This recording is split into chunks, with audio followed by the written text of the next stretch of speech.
Let me just give you an overview of the government's effort vis-a-vis the problem of COVID.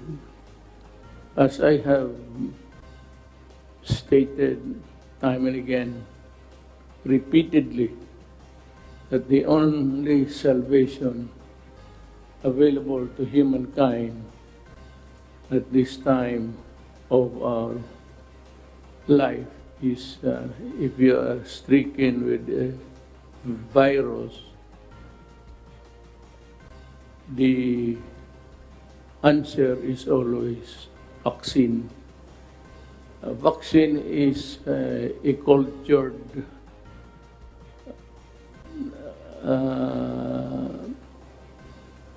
combination of your body and a weak virus, maliit, instead of in attacking 50 sila, you're only given 5, 10, maybe. I'm not a medical person. Pero it will alert your body system, ang iyong defense mechanism, immune, atakihin niya yan, makilala niya. So, pag makilala niya, ang katawan natin mag-produce over time ng anti-viral COVID. Yun ang ibig sabihin sa ating katawan lang rin manggaling ang answer. Actually, it is of no cost to anybody. But for a reason that it's a science and it has to be developed, there's a great expense involved. I would like to thank Russia, President Putin, and China, President Xi Jinping, for offering to provide us with the vaccine as soon as it is possible for distribution to the public. I cannot overemphasize my debt of gratitude. But remember that this is not for free. For after all, they did not develop the vaccine without great expense, and also the human effort involved. Bibilihin natin yan.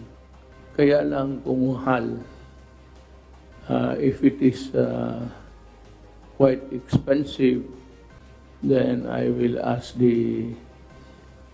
my friend President Putin and President Xi Jinping to give us a credit, parang utang, credit line, but we will pay not in one payment but by installments.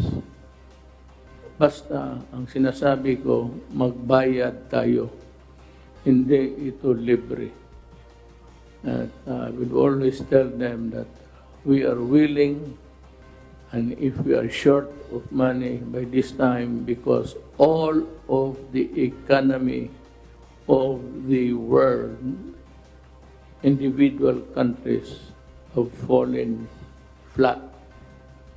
Lahat ngayon nagkakaroon ng economic hemorrhage. It is uncontrollable because people cannot really work, they cannot be productive, and so you have a problem at hand. Sa Singapore, ganun rin. Ang sabi ninyo na pumunta ako, look, let me be very frank. If I want to go to Singapore, I will go to Singapore. If it is a private undertaking, or if I want to attend the burial of a friend, or to pay a visit sa wake, I will go there, fly in, fly out. But alam mo, kung gusto kong umalis, alis ako. I do not have to keep it a secret. because I will not be using at any government funds. Hindi ko ugali yan. And there has been no trip so far that I have undertaken outside of the Philippines using government funds.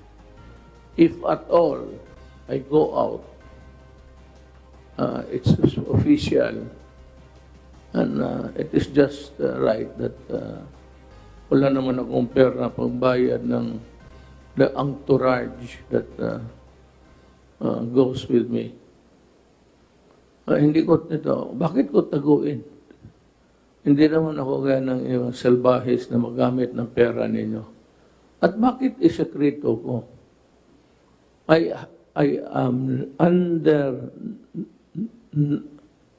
no obligation to travel in secret and not telling the Republic at all. I am a citizen of this country. The right to travel is guaranteed. Kung guaranteed sa inyo, di guaranteed yan sa akin. And I do not have to hide it. I said, I would not be stupid to use government funds. Malalaman ng tao yan. So stop this nonsense about me going to Singapore. If at all. Kung gusto ko pupunta ako. Wala kayong pakialam kung gusto kong pumunta. At I will not, because under no circumstances do I have the obligation to keep it a secret. What for? Pero nilang zero ko magtanan ako. Pero ilang anak ko ang habol sa akin. Inday would lead the pack. At huntingin ako niyan kung magtanan ako.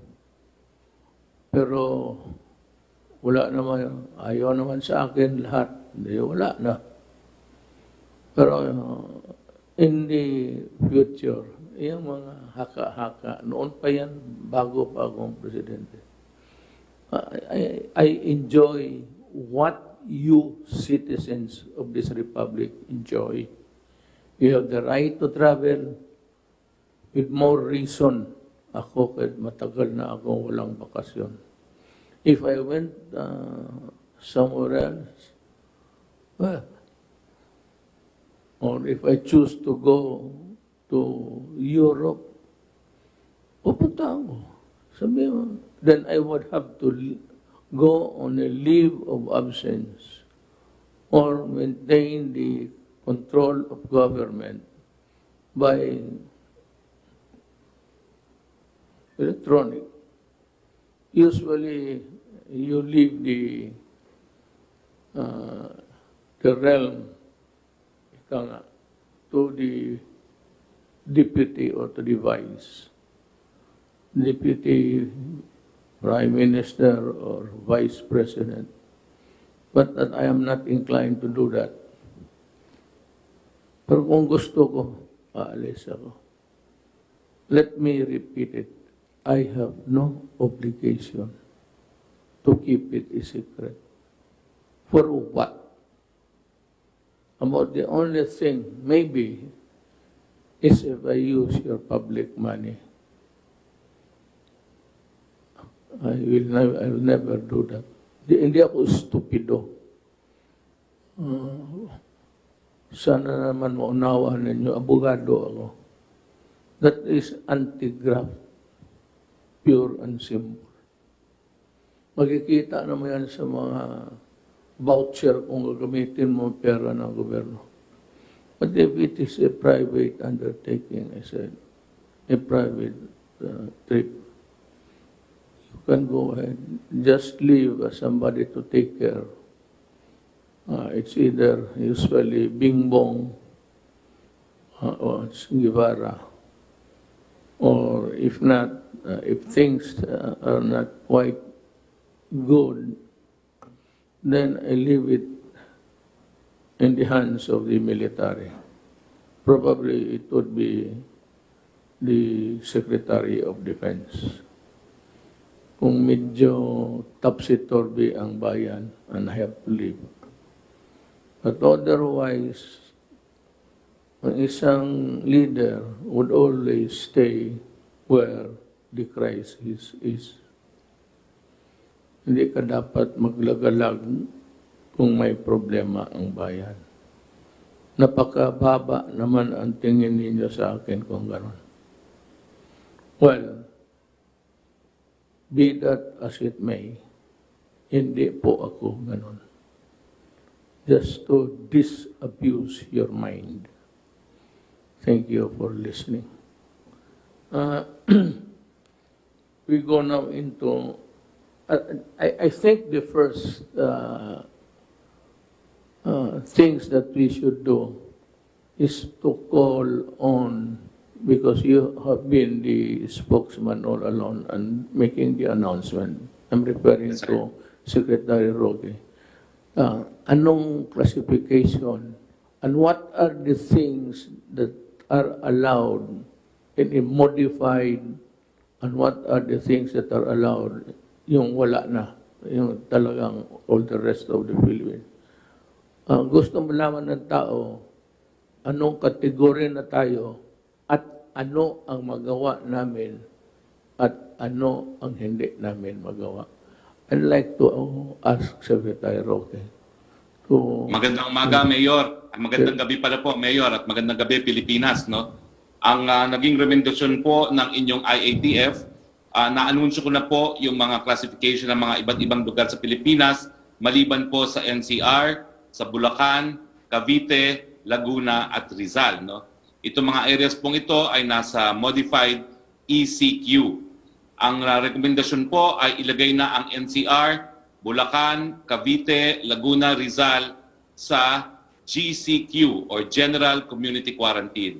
Ito po ay mas maluwag, mas marami pong industriyang bukas, pwede po ang dine-in sa mga restaurants, pwede po na magkaroon ng religious services pero hanggang 30% lang po. Halos lahat po ng industriya ay magbubukas, bukod na lang po doon sa marami nagtitipon-tipon, yung mga entertainment at yung mga amusement para po sa bata. No? Pero itong decision po ay meron pong mga kondisyon din na isinama ang inyong IATF, lalong-lalo na po sa Metro Manila. No? At ito nga po ay kinakailangan, buksan po natin ang ekonomiya, sabay po yung tinatawag nating refresh. Yung i-refresh po natin yung mga responses natin sa COVID. Kasama na nga po dyan yung mas mainting na testing at nagsisimula na po yung pilot natin para sa food testing kung saan may expand po natin o mas marami po pwedeng matest sa isang test kit. Magkakaroon po tayo ng yung house-to-house na paghahanap po sa mga symptomatics na nagkaroon po tayo ng pilot nung 2 linggo po na tayo po ay naka-MECQ. Ang tawag po natin yung project code, tutuloy pa rin po natin yan. I-swab po natin yung mga merong simptomas at ihihiwalay po natin yung mga positibo. Gagamitin po natin yung mas malawakang tracing na itinuro sa atin ni Mayor Bagalong. 1:15 po ang magiging tracing natin. At syempre po, gumagawa po tayo ng mas marami pang mga facilities para mas marami po yung mga hospital natin at kakayahan ng gamutin na magkakasakit ng COVID. Kinagagala ko pong sabihin sa inyo, Mayor, na ngayon po nag-inaugurate tayo ng 250 exclusive COVID beds dyan po sa East Avenue Medical Center. No? At dahil po rito, naibsan po yung tinatawag nating critical care capacity. No? Dahil mas marami na po tayong kama ngayon. At yung sinimulan po ni Yusek Bong Vega na One Hospital Command Center ay gumagana na rin po kung saan nagkakaroon tayo ng referral kung saan po pwede po pumunta ang ating mga kababayan. So, pinagsamantalahan po natin, ginamit po natin yung 2 linggo na MECQ para po pag-isipan kung paano tayo magre-reboot, kung paano magre-refresh ng approach. At ito nga pong gagawin natin habang nagbubukas tayo ng ekonomiya, mas mainting na mga pamamaraan para mapalakas po ang testing, tracing, isolation, and treatment. At syempre po, ang palaging pagpapaalala sa lahat, kinakailangan pagsuot ng maskara, kinakailangan po social distancing, kinakailangan po ang paghuhugas ng kamay, at face shields kung papasok po sa trabaho at sasakay sa pampublikong mga sasakyan. Maraming salamat, Mr. Mayor. So, napalawak, ulitin ko lang ha, baka hindi, ang General Community Quarantine, NCR, Bulacan, Cavite, Laguna, Rizal, Nueva Ecija, Batangas, Quezon, Iloilo City, Cebu City, Lapu-Lapu City, Mandaue City, Talisay City, and the municipalities of Mengalilia, Consolacion. For the rest of the Philippines, modified general community quarantine. So, it just said, just be careful, follow the safeguards.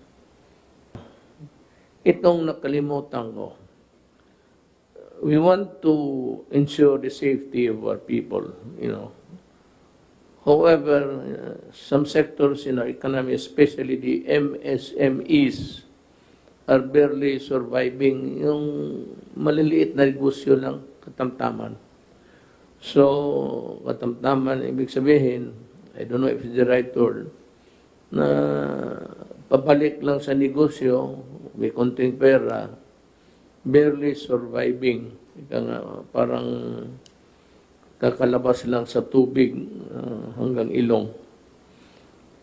Let me clarify. Ang RT-PCR, repeat,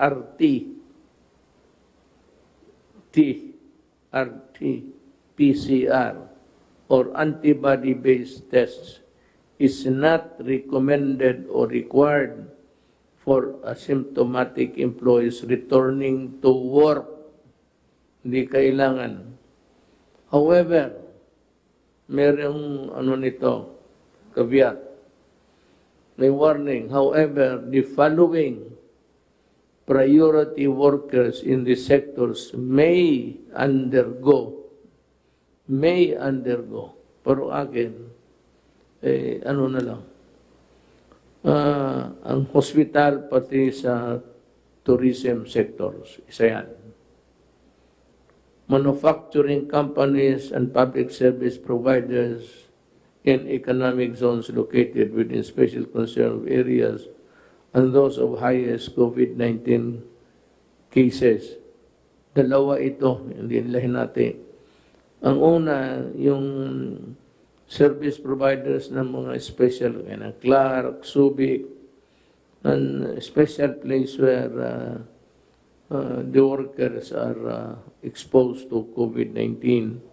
They are required because also of the product, the integrity of the product is assured that it is COVID-free or at least sanitized, nalinis, nahugasan. Pangatlo is the frontline and economic priority worker. Workers in high priority sectors in public and private. Hindi ko maintindihan itong high priority kung sino tayo. Ako, unahin muna natin yung tao. Mawala tayo, nandiyan pa ang Pilipinas. Pero mawala ang tao, wala na ang Pilipinas. So, unahin natin yung tao. Have high interaction with exposure in public. Ito yung those who live or work in special concern areas. It could be private or public establishment or area. But the employers, yung mga amo, are highly encouraged to send their employees for testing at no cost to the employees. Now, before I end, Kayong mga Pilipino, every day, you see drug cases either busted, arrested, killed, at running into millions ang amount. Makita ninyo sa inyong television. Napakatorpe naman itong human rights pag hindi kayo ano ang ninyo? Magbilan lang ng patay? Putang ina din, maglipat kayo ng trabaho. Huwag sa human rights. Punerarya. Kung yan lang man ang trabaho ninyo. What about the social problem? The serious and grave problems of drug addiction in this country. What are you doing about it? At least merong kayong, your advocacy. It does not begin and end in the life of a criminal. Naloko ba kayo? It should be something like you would also do a campaign all around the Philippines warning the citizens about being killed, about being slaughtered if they do drugs. Yan ang tama magawa ninyo. Then, if they are killed despite or in spite of your educating them, then you can always investigate and file cases. Pero itong mga durugista, and most of them are really not from the Philippines, I cannot say, hindi ko ma-pinpoint. Sometimes it comes from China, Malaysia, sometimes dito ginawa, minsan, basta ang akin, isyabu, isyabu, isyabu. I do not, hindi ako nag-ano kung saan galing. It's a crime in Malaysia, lalo na sa China, it's a death penalty. Malaysia is a death penalty. Indonesia meets out a death penalty. Tayo lang ang Pilipinas maarte. Kung ano lang talaga, come to think of it, if it's really effective, if prayers do, if the shouting inside the church, the pulpit, kung nakakatulong, bakit po hanggang ngayon nagbabaha ng droga? At ano ang gawain natin doon sa namatay? Yung mga bata na tinusok ng kahoy galing puwit hanggang bunganga. Yan ang mas gusto ninyo yan kaysa itong mga animal na to. Na sabi mo, pinapatay ko. Sinabi ko, if you destroy my country, I will kill you. I never said, if you destroy my country, I will order the military or the police to kill you. You must be, don't impose a lie. Sabi ko, I will kill you if you destroy my country. And I will really do it. Malas mo lang kumatimingan. Kung nandyan ako, tumingin ko sa mga police, umalis kayo dyan. Hayaan mo ako dito sa putang inan to. I will do it. Have I done it? How many times? Secret. Bakit ko sabihin sa inyo yan? So I'm just warning that drug really destroys the spirit of a nation. Kasi ang biktima ninyo gunggong na eh. Wala na talagang pag-asa, of no use to society anymore.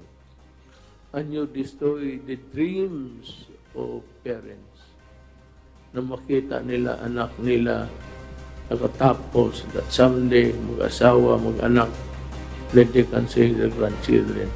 You destroyed that dream. So ako, I mean to keep that dream true. Kaya kayong bantay kayo.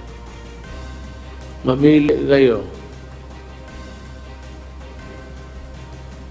China Sea, Manila Bay, tapos atake nga ang sabi ko raw 30, sabi pa kong Manila Bay at China Sea. Putang ina ninyo, kaya ano ginawa ninyo? Anong ginawa ninyo para sa bayan ninyo? Protecting criminal? Paying homage to the Caucasians of Europe? Itong mga puti na ito, magkano bang dollar na tinatanggap ninyo? Huwag niyo sabihin, mas Pilipino pa kayo when you enjoy prosecuting people who are doing the jobs. Ako ang takutin ninyo. Fuck you. Gawain kong gusto ko para sa bayan ko. That's it. Kung walang kung ganoon, walang istorya. Umiwas ka sa droga, magtanim ka sa bukid, dyan sa palengke, maraming negosyo dyan. Huwag kang magpabili ng droga. May pera dyan, malaking pera dyan. Pero pag magkamali ka, buhay mo talaga. Ang iiwan mo. So, I have said my piece on the night.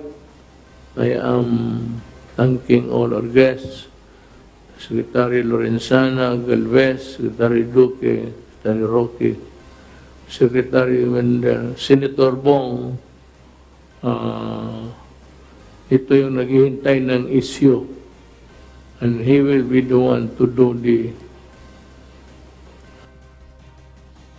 alam niya, may trabaho siya sa Senate, can always use the forum sa Senate to expose wrongdoings and expose criminality. Maraming salamat po.